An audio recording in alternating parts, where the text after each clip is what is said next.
살아가기가 만만치 않지요. 현대 사회를 규정한다고 한다면 불확실한 시대, 불명확한 시대,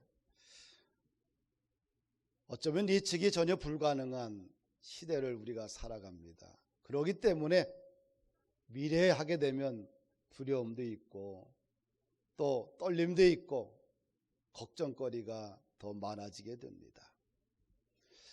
이런 사회 속에서 우리가 방황하지 않고 똑바로 살아갈 수 있는 힘이 어디서 나올까?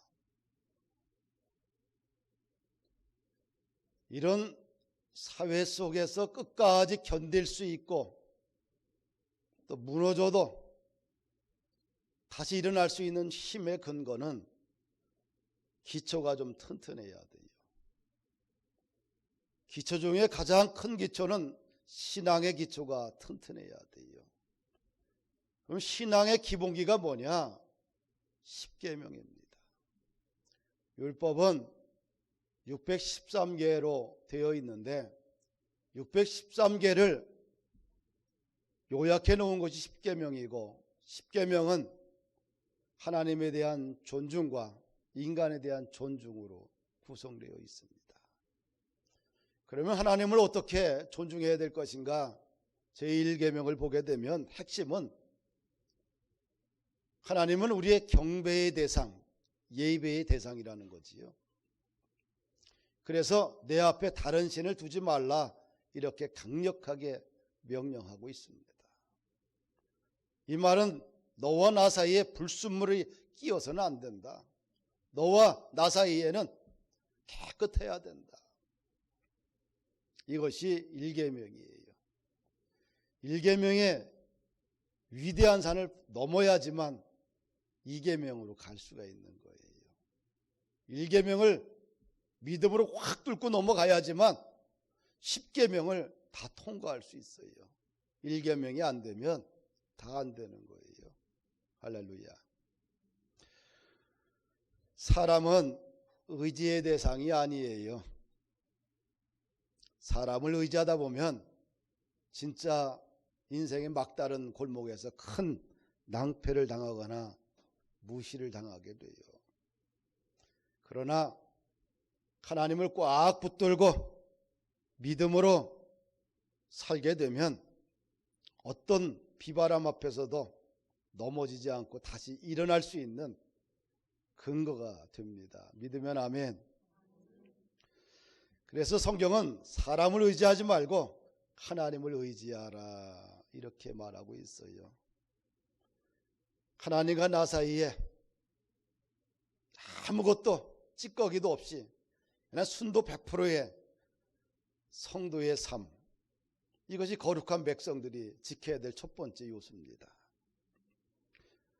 이것이 제대로 되면 하나님이 우리를 지키시고 돌보시고 인도하시고 때로는 오병이어의 놀라운 기적을 주시기도 하시고 우리의 일터와 사업장과 기업 속에 하나님께서 내가 생각하지 못한 엄청난 은혜로 채워주시는 줄 믿습니다.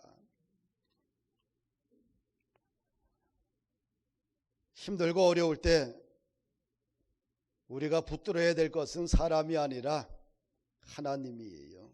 하나님을 바라보면서 주님, 나를 도와주세요. 나를 다시 한번 일으켜주세요. 나에게 사람답게 살 수 있도록 기적을 베풀어 주세요. 주님의 능력의 손이 필요합니다. 모세에게 주셨던 지팡이가 오늘 나에게도 필요합니다. 원수마귀 사탄으로부터 나를 지켜주시고 나의 가정과 내 기업과 일터를 지켜주시옵소서. 눈물로 씨를 뿌리게 되면 반드시 기쁨의 단을 거두게 됩니다. 주의 자녀들은 삶의 다양한 문제들을 풀어가는 방식들이 세상 사람들과 달라야 돼요. 고난 속에 있을 때에 사람 붙들고 울고 사정하고 애원하지 말고 그 힘이 있다면 하나님 앞에 울며 불며 애원하며 사정하고 주님의 인도를 받아야 돼요. 하나님이 고쳐주시는 것은 완벽합니다. 사람이 손대는 것은 항상 불확실해요. 하나님이 하늘문을 열어주시면 완전히 열리고, 하나님은 조금 열어주지 않고 하나님이 마음 먹으면 활짝 열어주셔요. 하나님의 방식은 온전하고 항상 완전하다는 사실이에요. 그러나 인간의 방식은 항상 여지가 있어요. 할렐루야. 고난의 계절에 우리가 하나님을 꽉 붙들 수 있는 우리 본포른 교회, 우리 사랑하는 성도들이 다 되기를 축복합니다. 첫 번째 산을 그냥 확 통과하십시다. 어떤 고난이 와도 나의 예배의 대상은 오직 당신밖에 없습니다. 주님과 나 사이에 불순물이 다 없애버리고 순도 100%로 주님을 깊이 사랑하는 그런 교회가 되기를 원합니다. 왜 이스라엘 백성들을 홍해바다를 건너서 독수리 날개로 업어서 인도했을까? 왜 그들을 애굽 땅 종으로 있었을 때 하나님께서 친히 10번의 재앙을 통해서 구원해냈을까? 이유는 한 가지예요. 하나님을 예배하기 위해서예요. 그들을 잘 먹고 잘 살게 하기 위해서, 인권을 회복하기 위해서, 그들에게 어떤 물질적인 복을 주기 위해서, 이런 건 다 부가적인 거예요. 가장 중요한 이유는 뭐예요? 그들을 애굽에서 불러내서 독수리 날개로 홍해바다를 건너고 가나안 땅에 그들을 집어넣은 것은 오직 하나, 너는 나의 백성이 되고 나는 너의 하나님이 되는데, 그 조건은 뭐예요? 예배하기 위해서예요. 그 사이에 불순물이 없어야 돼요. 그것을 하나님이 이스라엘 백성들에게 원하는 거예요. 이스라엘 백성들이 세계 열방에서 힘있는 민족이 아니었잖아요. 아브라함이 대단한 인물이 아니었잖아요.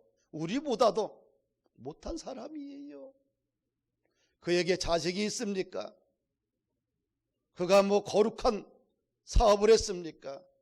그냥 우상장사를 하고 그거 팔아서 먹고 살던 평범한 사람이에요. 그런데 왜 그렇게 별 볼 일 없고 아주 평범하고 하나님과 전혀 관계도 없는 그 사람을 선택해서 왜 믿음의 조상을 삼고 그 아들 이삭을 뽑고, 이삭을 또 12아들을 뽑고 12아들을 통해서 이스라엘 민족 공동체를 만들었을까? 이유는 하나입니다. 나를 예배하기 위해서예요. 그것을 오늘 하나님이 우리를 그거 하기 위해서 부르셨다는 사실이에요. 이 산을 정말 기쁨으로 넘어가야 돼요. 아멘. 두 번째 계명은 뭐냐면, 그러면 유일하신 하나님을 어떻게 경배하느냐, 그 방법에 대해서 말씀해 주고 있는 것이죠. 4절을 보니까 너를 위하여 새긴 우상을 만들지 말고, 또 위로 하늘에 있는 것이나 아래로 땅에 있는 것이나 땅 아래 물속에 있는 것에 어떤 형상도 만들지 말며 그것들에게 절하지도 말며 그것들을 섬기지도 말라.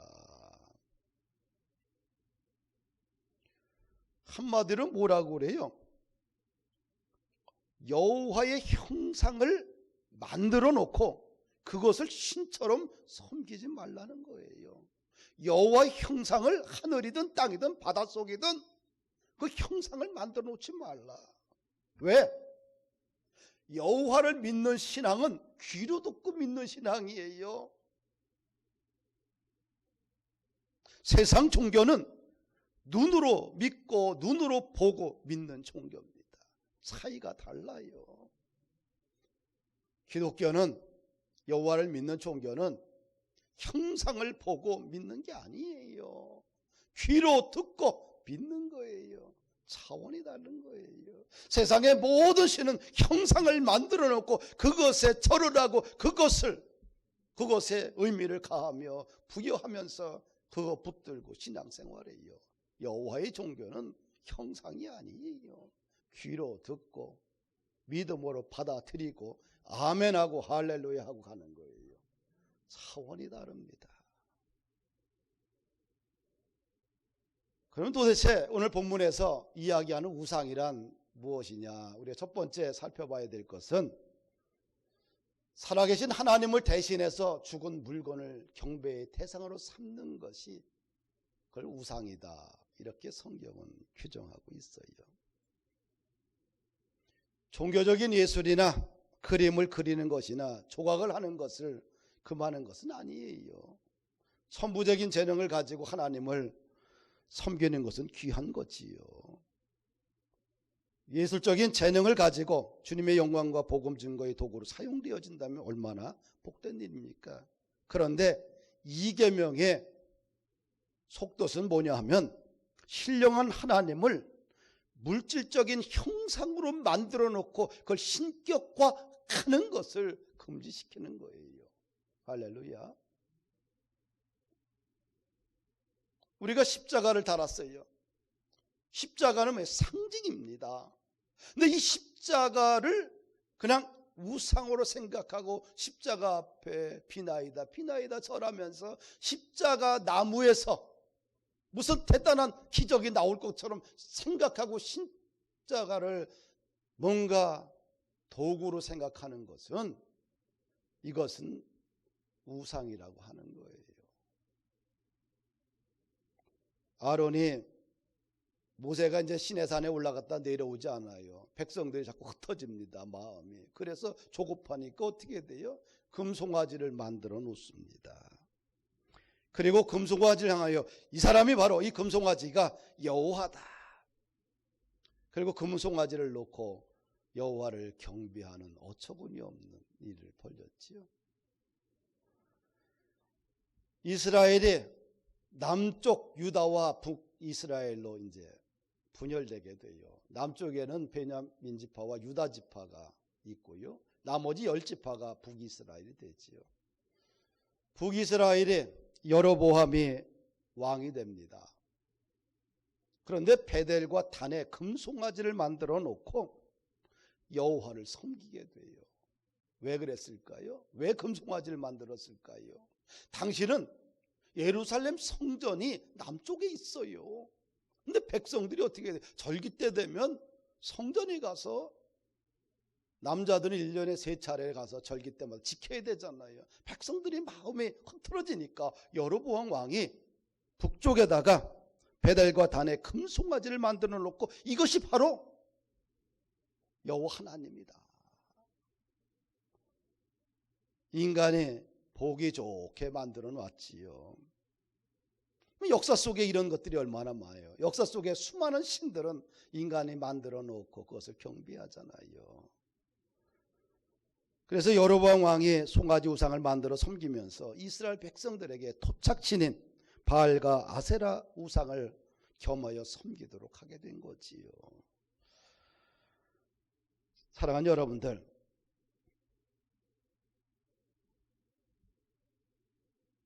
우리가 어떤 형상을 만들어 놓고 그것을 섬기고 절하게 되면 그것이 우상이다라고 하나님은 분명하게 말하고 있어요. 시편 115편 4절과 7절을 보니까 저희 우상은 금과 금이요 사람의 수공물이라. 입이 있어도 말하지 못하며 눈이 있어도 보지 못하며 귀가 있어도 듣지 못하며 코가 있어도 말하지 못하며 손이 있어도 만지지 못하며 발이 있어도 걷지 못하며 목구멍으로 소리도 못 내느니라. 사람이 만든 우상은 은과 금으로 만들어놓다 할지라도 죽어 있는 거라는 겁니다. 아무런 능력이 없다고 그래요. 사람이 만든 신은 형상은 다 죽은 신이다. 이렇게 시편 기자는 가르쳐주고 있어요. 이사야 선지자는 이사야 46장 6절에 보니까 우상을 이렇게 정의를 해요.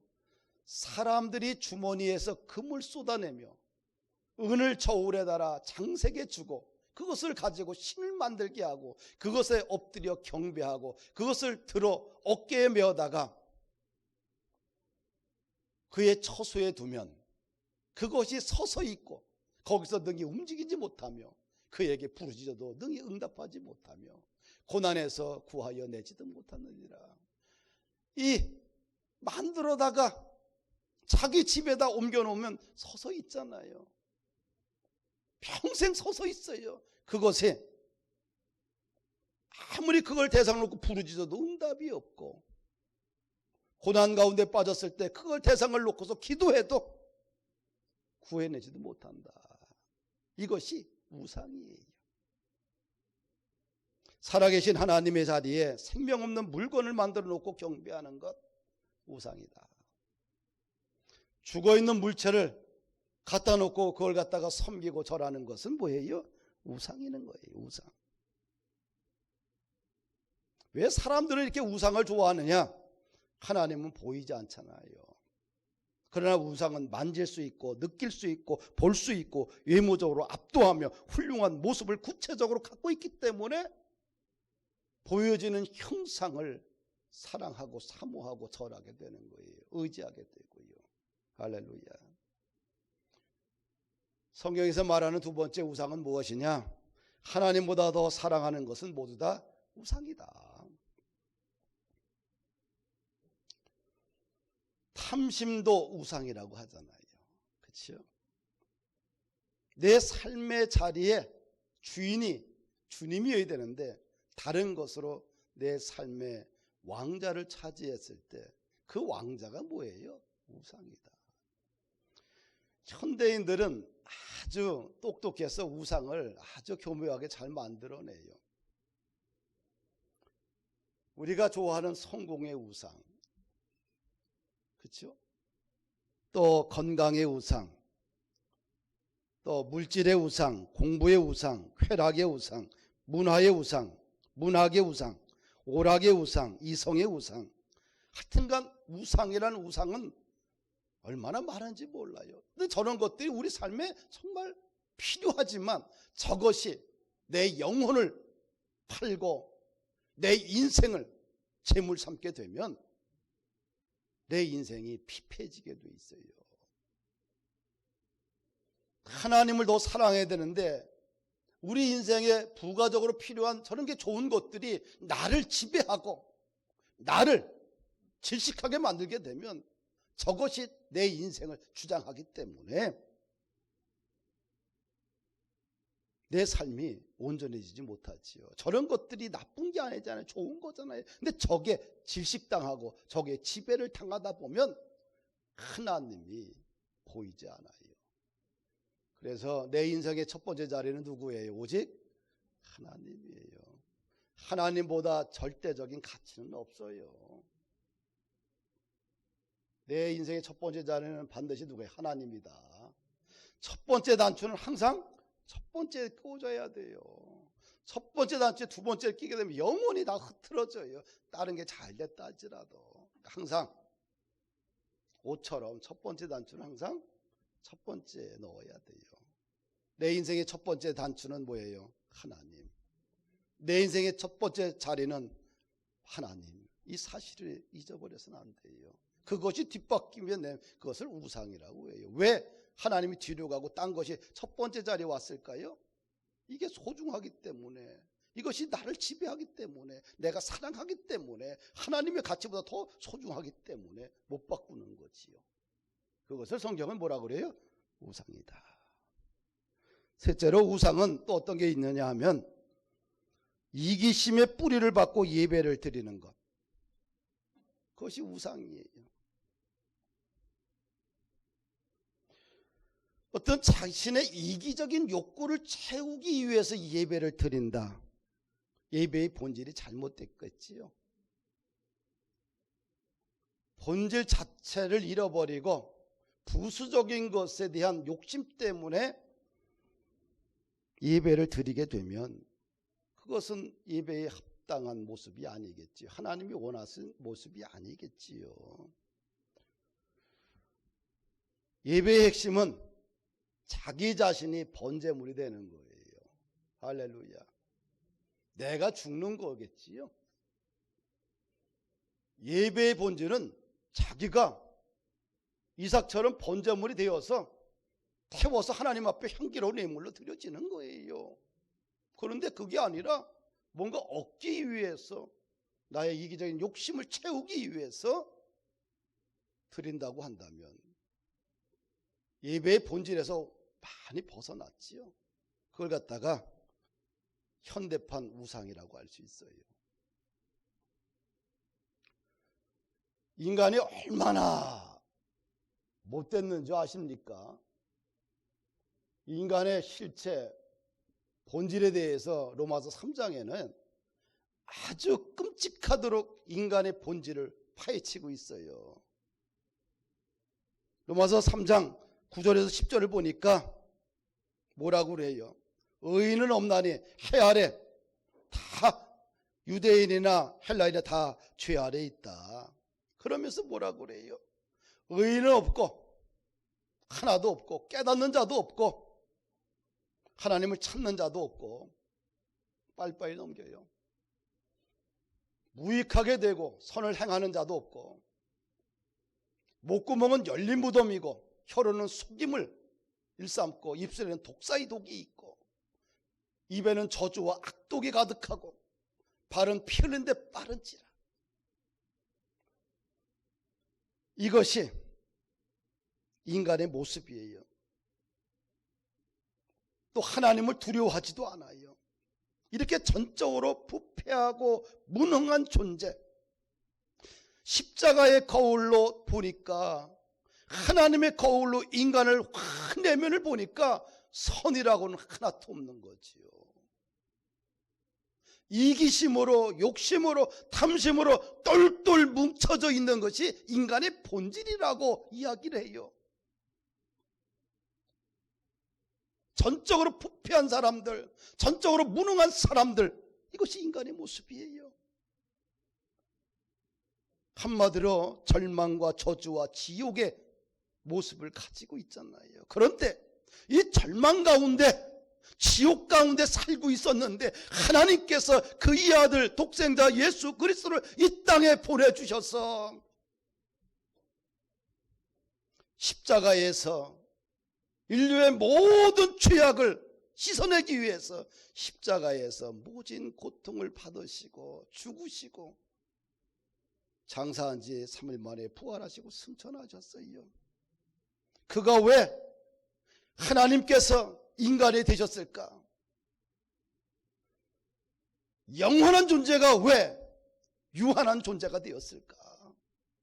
부유한 존재가 왜 가난한 존재가 되었을까?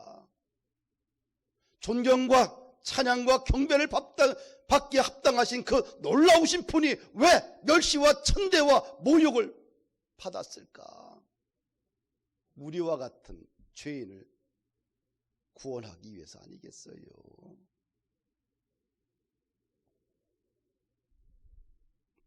사랑하는 여러분들, 우리가 예배를 어떻게 가야 되냐? 나 같은 죄인을 정말 은혜로 구원해 주신 하나님이 은혜가 너무 커서 감사합니다. 이 죄인 왔습니다. 내 자신을 번제물로 드립니다. 이것이 예배의 본질이고 속성이에요. 그것은 다 버려두고 뭔가 이기적인 욕심을 채우기 위해서 교회에 나온다든지, 이기적인 것을 채우기 위해서 뭔가 부수적인 목적을 위해서 나오게 되면 그것이 뭐예요? 우상이다. 예배의 참된 본질에서 확 벗어난 거겠지요. 그래서 예배는 뭐예요? 오직 하나님을 향한 뜨거운 간절한 마음만 있으면 되는 거예요. 할렐루야. 세례 요한이 참 멋있는 사람이에요. 세례 요한의 삶의 모습을 오늘날 예배자가 이렇게 좀 가지면 참 좋지 않겠나. 제자들은 세례 요한이 구약에서 수많은 예언자들이 이야기했던 메시아가 아닌가라고 생각을 했어요. 그런데 세례 요한은 아주 분명하게 말해요.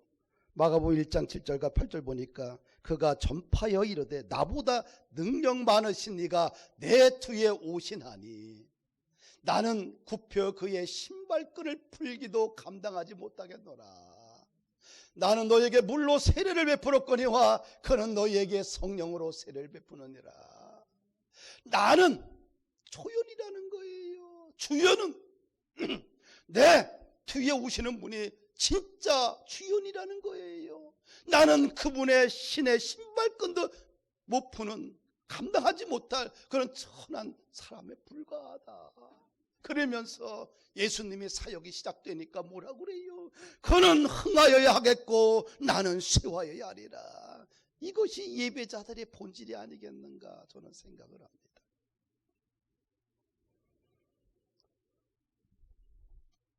사도 바울도 갈라디아 성도들에게 이렇게 고백해요. 자신을 싹 가려버리고 오직 예수님만 내 인생을 통해서 드러나기를 원한다라고 이렇게 편지를 써요. 갈라디아 2장 20절 보니까 내가 그리스도와 함께 십자가에 못 박혀 나니 그런적 이제는 내가 사는 것이 아니요 오직 내 안에 그리스도께서 사시는 것이라. 빨리 넘겨요. 이게 내가 육체 가운데 사는 것은 나를 사랑하사 나를 위하여 자기 자신을 버리신 하나님의 아들을 믿는 믿음 안에서 사는 것이라. 얼마나 멋있어요. 내가 육체 가운데 사는 것은 나를 사랑하사 나를 위하여 자기 몸을 버리신 하나님의 아들을 믿는 믿음 안에 사는 것이라. 뭐만 드러나길 원해요? 예수님만. 우리의 찬양에서, 기도에서, 설교에서, 우리의 모든 봉사 속에서 오직 누가? 예수님만 드러나면 되는 거예요. 이것이 예배의 본질 아니겠어요? 오늘 본문에 한 가지 우리가 이 계명에서 살펴봐야 될 것은 하나님은 어떤 하나님이냐? 질투하시는 하나님이다. 우상을 만들지도 말고 섬기지도 말고 절하지도 말고 이렇게 명령하셨어요. 왜? 나는 질투하는 분이다. 영어에서 시기라는 단어와 질투라는 단어가 있어요. 뭐 시기, 질투 참 비슷한 단어입니다. 시기는 envy입니다. 자기보다 나은 사람을 싫어하는 것, 이것이 시기예요. 그럼 질투는 뭡니까? 젤러스, 질투는 사랑의 단일성을 표현할 때 쓰는 용어 아니에요. 부부 사이에 사랑이 하나여지요. 그 사이에 누가 끼면 안 되잖아요. 누가 끼는 순간 한 사람은 질투할 수밖에 없지요. 부부 사이에는 누가 끼면 안 되는 거예요. 그러면 한 사람은 속상하죠. 질투의 화신이 돼버려요. 교회와 그리스도의 관계를 성경에서 이렇게 비유하잖아요. 그리스도는 신랑이고 교회는 신부다. 두 사람 사이에 다른 것이 끼어서는 안 돼요. 그리스도와 교회 사이에, 신랑과 신부 사이에 다른 것이 껴서는 안 돼요. 두 사람 사이에, 교회와 그리스도 사이에 돈이나 명예나 쾌락이나 우상 숭배, 학문, 일, 자녀, 남편, 아내, 이기심, 하여튼간 이 모든 것들이 껴서는 안 돼요. 그러면 우리 하나님은 어떤 하나님이? 질투하신 하나님이다. 질투라는 것은 자신의 권리를 찾는다는 거 아니겠어요? 아내와 남편이, 신랑과 신부가 있는데 그 사람 그 사이에 누가 껴있어 버리게 되면 한쪽에서는 뭐예요? 질투가 나잖아요. 왜? 나는 그 사람의 남편이고 나는 그 사람의 아내인데. 그럼 질투는 뭐예요? 자신의 권리를 찾는 행위 아니겠어요? 하나님이 우리가 우상 숭배를 하게 되면, 하나님 사이에 또 다른 것이 끼어있게 되면 하나님은 우리를 향해서 질투하시죠. 왜? 우리는 그분의 자녀고. 할렐루야. 하나님은 존경받아야 됩니다. 존경하지 못할 때, 존경받지 못할 때 하나님은 가만히 계시지 않고 자신의 권리를 찾는 거예요. 그래서 나는 질투하는 하나님이다, 이렇게 이야기를 해요. 이사야 42장 8절 보니까 나는 여호와니 이는 내 이름이라 나는 내 영광을 다른 자에게 내 찬송을 우상에게 주지 아니하리라. 하나님은 모든 피조물로부터 당연히 찬송과 영광과 경배를 받아야 합니다. 자신의 권리를 빼앗기지 않습니다. 질투하는 하나님이라는 것은 자신이 선택한 이스라엘 백성들을 뜨겁게 사랑한다는 얘기예요. 왜 질투가 있을까요? 사랑하기 때문에 그래요. 사랑하지 아니하면 질투하지 않습니다. 네 멋대로 살아라, 그렇지요. 그래서 이스라엘 백성들에게 하나님은 온전한 충성과 헌신을 요구하잖아요. 이스라엘아 들으라, 우리 하나님 여호와는 오직 유일하신 여호와시니 너는 마음을 다하고 뜻을 다하고 힘을 다하여 네 하나님 여호와를 사랑하라.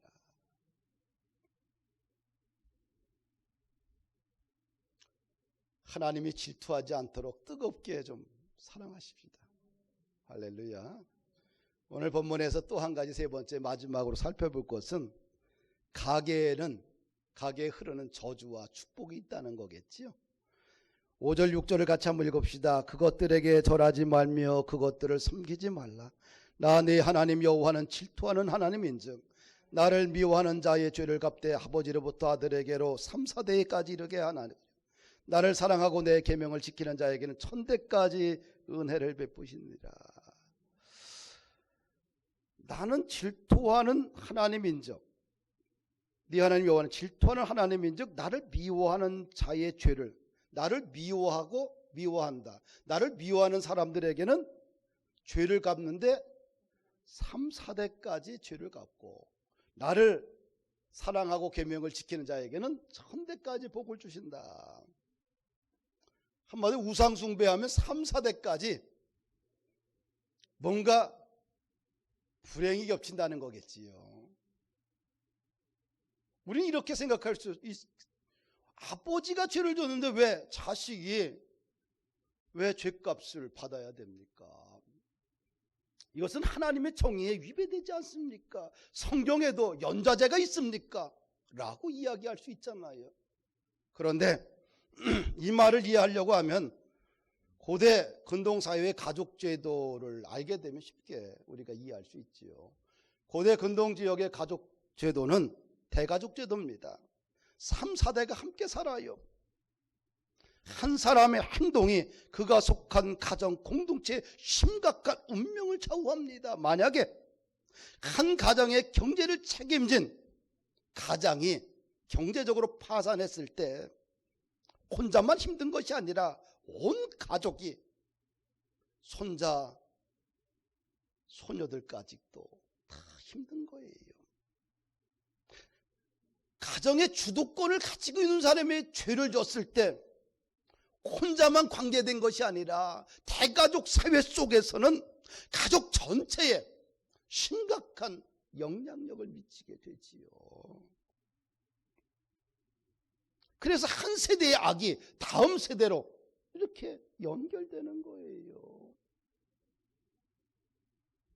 만약에 현 국가가 모든 국고를 다 탕진해버리고 오히려 마이너스 재정으로 완전히 파탄을 만들게 되면 다음 세대가 고통을 받는 거예요. 지금은 의료보험 우리가 조금밖에 안 내요. 갈수록 매년 높아지죠. 국민연금 지금은 공적 자금 들여서 잘 받지요. 군인연금, 공무원연금도 얼마나 많이 받아요. 자기가 300만 원 받았으면 거의 80%, 거의 100% 다 받잖아요. 공무원연금 죽을 때까지. 그걸 다 뒷받침하려면 다음 세대는 50%, 60%, 70% 자기 버는 거 다 세금 내야 돼요. 그렇지 않겠어요? 돈이 하늘에서 떨어집니까? 우리가 대한민국이 미국이니까 달러 찍어서 주게? 아니거든요.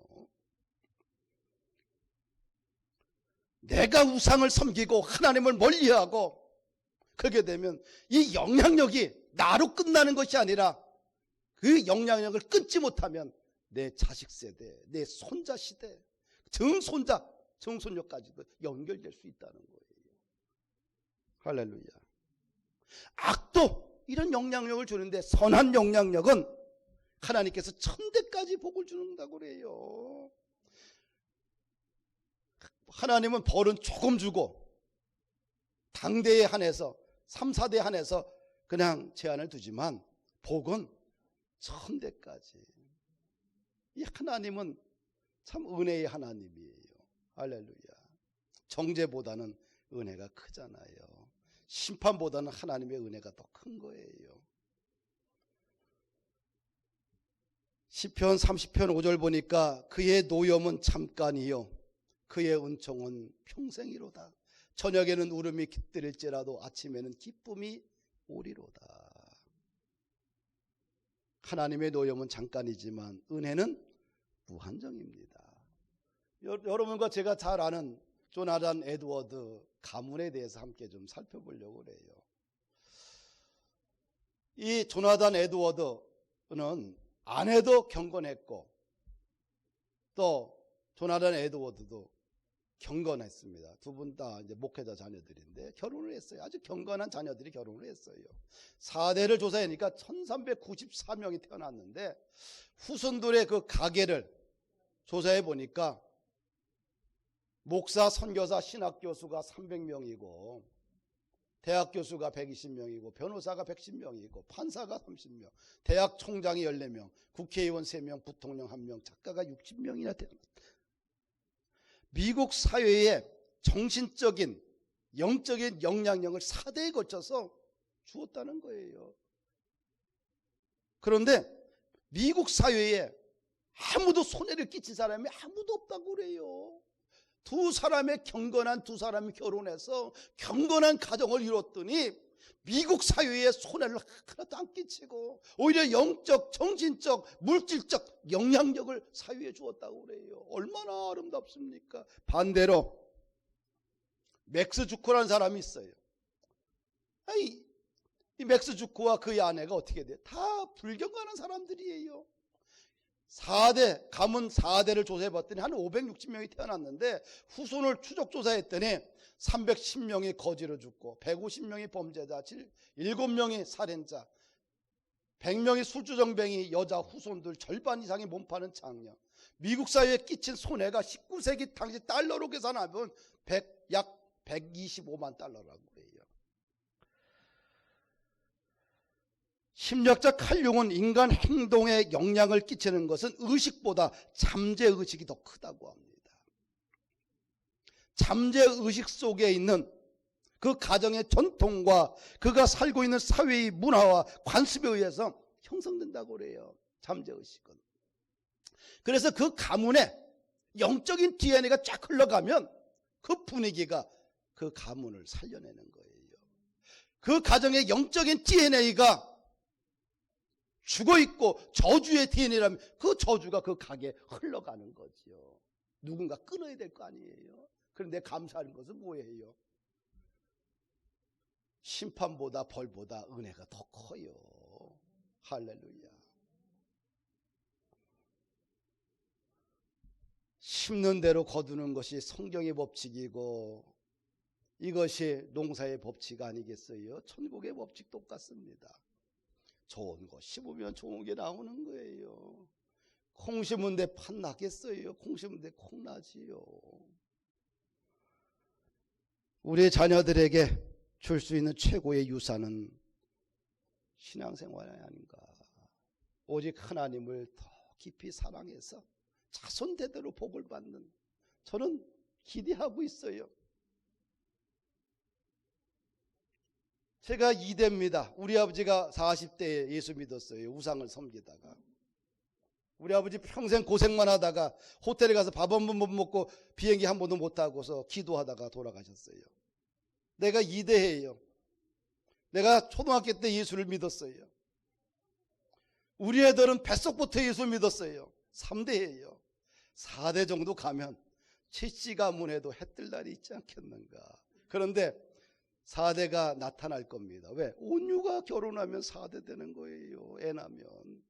그러면 내가 100살 되면 아직도 40년 살아야 되니까 그게 또 결혼을 한단 말이에요. 5대를 보잖아요. 내 눈 뜨고. 하나님, 제시 가문이 어떻게 변하는지 한번 저 보고 싶습니다. 그런 꿈이 있어요. 할렐루야. 에스겔서 8장 말씀을 가지고 마무리하려고 합니다. 에스겔서 8장의 환상이 나오는데 담에 이제 구멍을 하나를 발견하게 돼요. 그리고 그 구멍을 좀 더 넓게 헐어보고 나니까 그 안에 또 문이 하나가 더 있어요. 문을 열고 들어가니까 큰 방이 하나 있고 방 안에 온갖 곤충과 짐승들과 우상으로 사면이 그려져 있어요. 그런데 당시 이스라엘 지도자 70여 명이 우상 앞에서 분향하는 것입니다. 이것이 에스겔이 본 환상이에요. 당시 이스라엘 지도자들은 뭐예요? 겉으로는 여호와 하나님을 섬긴다고 했지만 하나님을 보니까 속으로는 우상을 섬기고 있는 거예요. 그렇죠? 겉은 하나님을 섬긴다고 이야기하는데 속은 하나님과 전혀 관계없이 속물적 인간으로 다 변해 있는 거예요. 그래서 에스겔서 8장 18절 보면 어떻게 하나님이 결론을 내느냐? 그러므로 나는 분노로 갚아 불쌍히 여기지 아니하며 국류를 베풀지도 아니하리니 그들이 큰 소리로 내게 내 귀에 부르짖을지라도 내가 듣지 않겠다. 이스라엘의 우상 숭배로 말미암아 하나님의 진노가 그들에게 임하는데 불쌍히 여기지도 않고 국류를 베풀지도 않고 큰 소리로 부르짖어도 내가 기도해도 듣지 않겠다는 거예요. 우상 숭배. 두 번째, 이 산을 좀 평생 잘 넘어가십시다. 신앙생활하면서 어디 가서 점이나 보고 용하다고 하면 귀를 뻥긋 세우고 한번 가서 점 한번 받아볼까? 그러면 안 돼요. 오직 하나님만 사랑해야 돼요. 할렐루야. 우상은 다 죽어 있는 거예요. 내 인생에 아무런 도움도 안 됩니다. 사람은 속일 수 있어도 하나님은 못 속여요. 이스라엘 백성들은 사람을 속였는데 하나님은 못 속이잖아요. 지도자들이 그랬어요. 사랑하는 여러분들, 이왕 예수 믿는 거 정말 잘 믿어서 여러분들의 2대, 3대, 4대, 5대, 6대, 7대, 1000대까지 하나님의 놀라운 영적 DNA가 흘러가서 역사에 영향력을 끼치고 민족을 세우고 교회를 세우는 위대한 주의 자녀들이 번성하기를 축복하고 원합니다. 할렐루야.